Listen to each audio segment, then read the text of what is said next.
O próximo grande problema da vida do Elon Musk e também da Tesla já apareceu. Se você pensa que os carros elétricos são o futuro, ou até mesmo tem o sonho de comprar um, eu acho melhor você já começar a analisar as coisas, porque daqui pra frente o cenário mundial pode mudar muito. O objetivo principal da Tesla sempre foi a criação e o desenvolvimento de carros elétricos, ajudando assim a diminuir a poluição no nosso planeta. Pelo menos em teoria, né? Só que o que a gente vai te explicar aqui é meio diferente. E é agora que toda essa história começa a ficar um pouco contraditória. E você começa a perceber que se não fosse tão simples assim resolver esse problema da poluição, a gente já teria resolvido há muito tempo. Inclusive, esse é um tema que pouquíssimas pessoas estão abordando. Mas eu acredito que será amplamente discutido muito em breve. Como eu sei que o pessoal que acompanha esse canal já tem uma certa visão e uma certa noção mais avançada das coisas, eu resolvi trazer um dos maiores problemas que o Elon Musk e a Tesla podem enfrentar nos próximos anos. Para você entender ainda melhor tudo isso, vamos pegar aqui aquele que é o começo de todo esse conflito.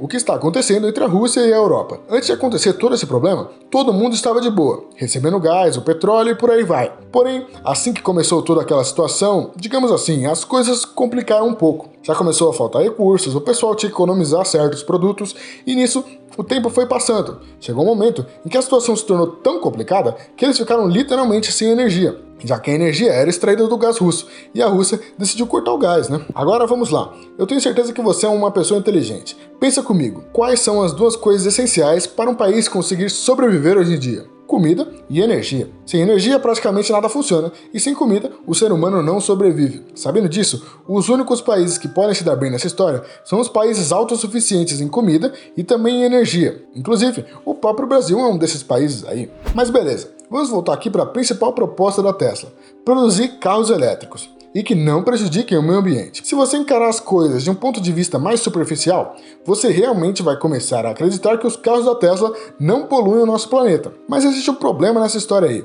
Aliás, um grande problema. Você já parou para pensar de onde sai a energia que abastece os carros da Tesla? Se você ainda não tem a mínima ideia, pode ficar tranquilo que eu vou te dar uns exemplos. Atualmente, existem diversas formas de gerar energia, e as principais delas são através da queima de algum recurso natural ou da movimentação dele. Existem algumas fontes que são poluentes e outras menos. De cara, eu posso dizer que as fontes utilizadas ao redor do mundo são geralmente poluentes. Sabendo disso, abastecer um carro da Tesla com eletricidade aqui no Brasil é totalmente diferente de abastecer esse mesmo carro em qualquer outro lugar do mundo. Isso porque no Brasil, a nossa principal fonte de energia é renovável, é a força das águas. Já no restante do mundo, a maior história é completamente diferente. Na Europa, por exemplo, eles usam muito gás e carvão para gerar eletricidade. Aliás, agora que a Rússia cortou o gás, eles vão ter que utilizar qualquer coisa que eles tiverem lá para gerar energia, mesmo que essa fonte seja mais poluente que existe: o carvão. Aí eu te pergunto, será mesmo que os carros elétricos são realmente amigos do meio ambiente? Bom, se a gente levar em consideração que para abastecer esse carro eles precisam queimar carvão, gás ou seja lá o que for, eu diria que essa impressão que muitos têm de que o carro elétrico não polui é totalmente falsa. Ele pode até não poluir enquanto anda por aí, mas pode ter certeza que para abastecer ele, a poluição pode ser até maior do que a comparada a um carro a combustão. Sem contar que no processo de produção dos carros elétricos, eles utilizam diversos materiais extremamente poluentes, como por exemplo o cobalto. Fora que a gente também tem toda aquela questão envolvendo a bateria do carro. Se já é um problema encontrar alguma forma de reciclar as baterias dos celulares, que são extremamente pequenas, imagina só você reciclar a bateria do tamanho da de um carro elétrico. Com certeza, nós ainda não encontramos a forma mais correta de se fazer isso sem prejudicar o meio ambiente. E se você pensa que os problemas acabam por aí, está completamente enganado. Lembra que eu te falei que eles estão passando por uma situação bem complicada lá na Europa? Então pensa comigo, se o pessoal lá está preocupado se vai conseguir sobreviver ou não durante o inverno pela falta de energia, você acha mesmo que eles têm energia sobrando para abastecer carros elétricos e sair andando por aí? É óbvio que não.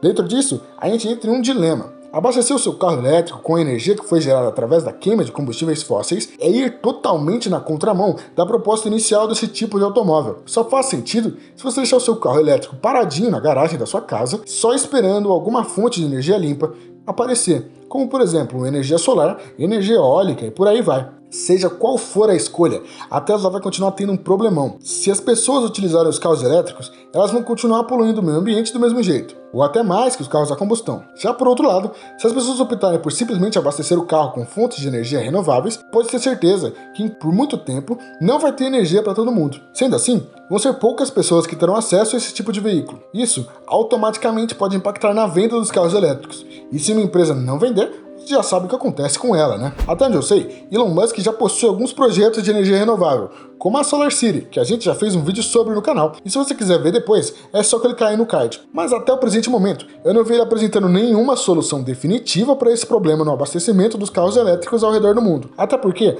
não adianta nada eu abastecer meu carro elétrico aqui no Brasil utilizando energia solar, por exemplo, sendo que lá na Europa, outras milhares de pessoas estão abastecendo esse mesmo carro através da queima de carvão mineral. Inclusive, realizaram até uma pesquisa recentemente, mostrando que um carro flex aqui no Brasil é menos poluente do que um carro elétrico lá da Europa. E isso se deve ao fato de que a matriz energética que eles utilizam lá é poluente, enquanto o pessoal aqui no Brasil abastece o carro flex com etanol, que por si só já é considerado uma energia limpa. Na Europa, eles precisam queimar um monte de coisas para gerar a energia necessária para abastecer os veículos. Ou seja, o problema não está somente na questão se o país tem ou não energia, mas sim na forma como essa energia é gerada. Infelizmente, no momento a Europa inteira está em crise, justamente dentro dessas duas questões aí, sem contar os outros países ao redor do mundo. Analisando tudo isso e uma série de outros fatores, eu diria que o próximo grande problema na vida de Elon Musk é da própria Tesla também. Vai ser justamente essa questão da forma como os carros elétricos são abastecidos. Por enquanto, eu não acredito que realmente seja o fim desse tipo de veículo, mas existe sim a possibilidade de aparecer uma outra maneira de alimentar carros que seja muito menos prejudicial ao meio ambiente, como por exemplo, os carros movidos a hidrogênio. Aliás, se você quer que eu traga um outro vídeo aqui no canal falando só sobre esse novo tipo de combustível, comenta aí embaixo para mim saber. Eu vou ficando por aqui e até a próxima, pessoal!